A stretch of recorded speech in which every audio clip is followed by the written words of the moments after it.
All right, my brother. Don't say I didn't warn you.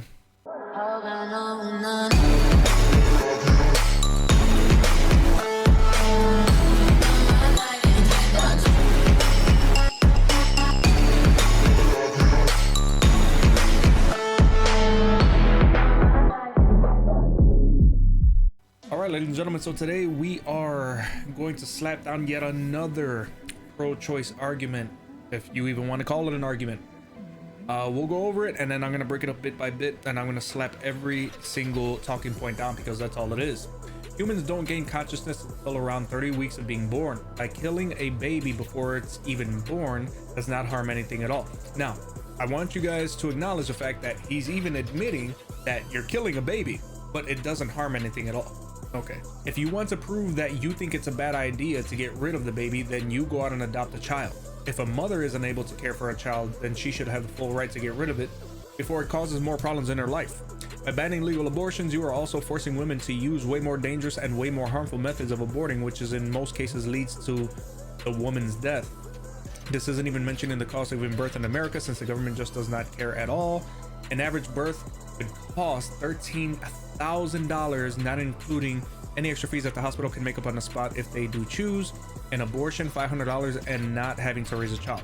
So tell me, if Jesus was reborn today, do you think he would also be making these rants on women's health care?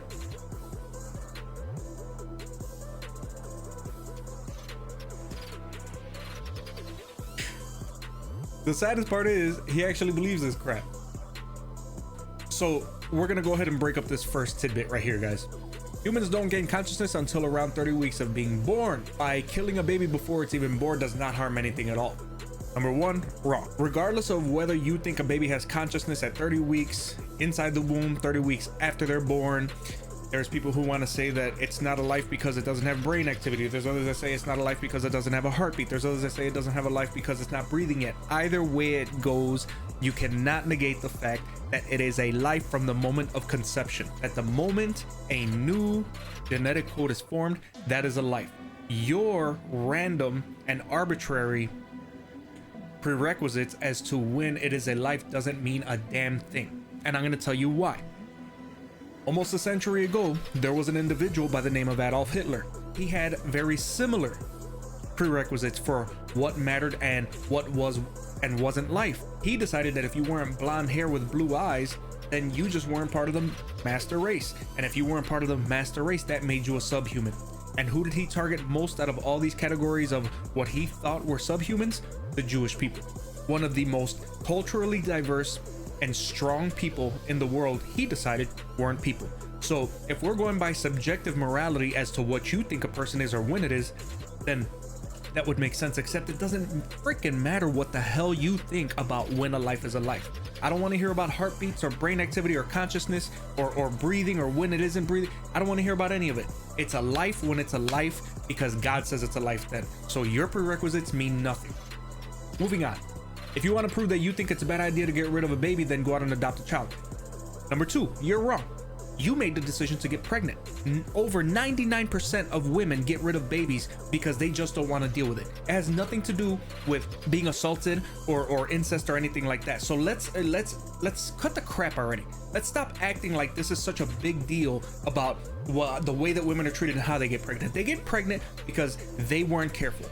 Okay, and if you weren't careful, now you have a life and you decide to get rid of it, at least grab yourself and say, hey, you know what, I just didn't want to freaking be responsible for it. Stop making up excuses. But I'm not gonna adopt somebody else's child because they decided not to be responsible. How is it my responsibility? Why? Because I'm standing up for life? No, I'm gonna stand up for life whether or not I adopt a child. You don't get to tell me when I stand up for life or not. If a mother is unable to care for a child, she should have the full right to get rid of it before it causes more problems in her life. By banning legal abortions, you are also forcing women to use way more dangerous and way more harmful methods of aborting, which in most cases leads to the woman's death. Again, how is that the issue of the general public if she's going out and deciding to have an illegal abortion and a dangerous abortion? You're putting yourself in that predicament. And if you're waiting for me to drop tears over it, you're sadly mistaken. You put yourself in that position, okay?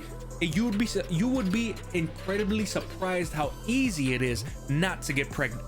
Okay, so don't sit there and tell me that it's gonna be the baby's fault and that it's not harming anyone because your mother gave you a chance to live, right? and she didn't look at you like you were like you weren't alive or like you were a subhuman. So I don't want to hear that. And this isn't even mentioning the cost of giving birth in America, since the government does not care at all. The average birth could cost $13,000, not including any extra fees that the hospital could make up on the spot if they do choose. Really? The people that have been living in America in cultures where they're living off the government their entire life, having babies at the expense of Uncle Sam, on the medical card their entire adult life, getting food stamps their entire adult life, even in some cases getting housing and cell phones on the government's dime, and that's pretty much something they're doing their entire adult life.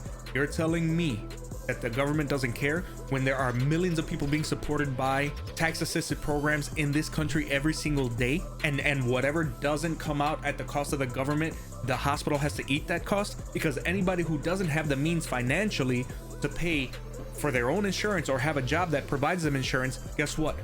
The government will do it for you. All you have to do is apply. And yes, there are millions of people in America living off government assisted programs every single day.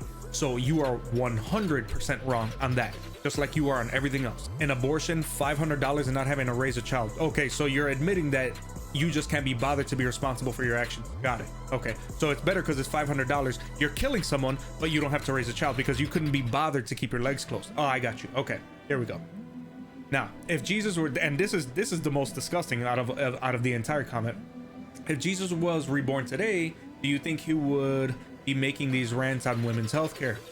Well, first of all, what you do with all this garbage and all these random talking points that you have that I just destroyed in less than 2-3 minutes, that's a rant. What I'm telling you is the truth. It's not a rant. Now, would Jesus be walking around talking about women's healthcare? No, he would be telling you that abortion is still murder. But since you think you're such an expert at what Jesus would say, remember in the book of Matthew chapter 19 verse 14, Jesus said, "Let the little children come to me and do not hinder them, for the kingdom of heaven belongs to such as these." So let me ask you, if you're so clear on what it would be that Jesus would be saying if he were still here, then why is it that Jesus went out of his way to make sure that people knew that the kingdom of heaven belongs to such as these, which are children? So if the kingdom of heaven belongs to such as these, which are the children, which are the babies that are knitted together in the mother's womb, as it says in the book of Psalms chapter 139 verse 13, "For I knew you before you were even born, I knit you together in your mother's womb." If that's the case, and God has been saying that even since before the time of Jesus, what in the hell makes you think that you are qualified to tell us that Jesus would be walking around this disgusting planet acting as though abortions are okay? Guys, I am not a typical Christian. I am going to take what I see and I'm going to combat evil, and I'm going to use every resource in my ability to go ahead and slap down progressive garbage, because that's all it is. Every one of your talking points was flawed and easily dissuade, and I didn't even have to look anything up. I'm bringing up this Bible verse just to go to show you that you know very little about Jesus Christ. You know very little about, it seems like, everything that you talk about, and that's very unfortunate. That's very unfortunate, because at the end of the day, no matter what, you presume to sit there and act as though Jesus Christ would be for killing human babies. You couldn't be further from the mark, my friend. As always, guys, be safe, be good, be blessed. I'm gonna see you guys when I see you, man. Peace.